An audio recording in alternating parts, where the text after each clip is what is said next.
মণ্ডল সভাপতি জিবি হাসপাতালে পেলেন না উপযুক্ত চিকিৎসা পরিষেবা। এই যদি হয় জিবির হাল, তাহলে কোথায় যাবেন সাধারণ রোগীরা? খোদ মণ্ডল সভাপতি ও শাসক দলের নেতাকর্মীরা দেখলেন জিবি হাসপাতালের বেহাল পরিষেবা, কিভাবে চিকিৎসার অভাবে মৃত্যু পথযাত্রী হতে হয় রোগীদের।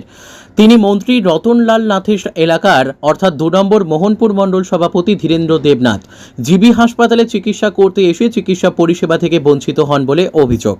উচ্চ মধুমেহ রোগে আক্রান্ত তিনি। আশঙ্কাজনক অবস্থায় তাকে সাধারণ রোগীদের সঙ্গে এক্স-রে এর লাইনে দীর্ঘ সময় অপেক্ষা করতে হয়। তাতে তিনি আরও অসুস্থ হয়ে পড়েন।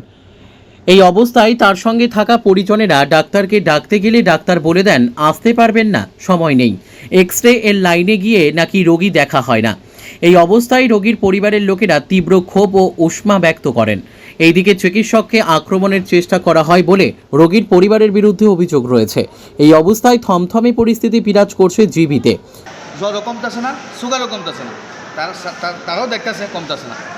তারপরে যে এসআর লেগে দিছে, এটা ইমার্জেন্সিতে দিছে না, তাই তো হাই যে কোনো সময় অ্যাটাক করতে পারে। ইমার্জেন্সিতে না দিয়েছে তারা দিছে লোকেলে ভিতরে। তো ভিতরে যে সময় দিছে তখন ওই রুগীটারে আমরা এসআরডি করতাম নেই। কীভাবে নিছে? শেয়ারে করে নিয়ে গেছি। শেয়ারে করে নেওয়ার পরে হঠাৎ করে গ্যাদারিং বেশি, লোক বেশি, এসআর হইতে পারতেছে না। তারপরে লাইনে দাঁড়িয়ে রয়েছে।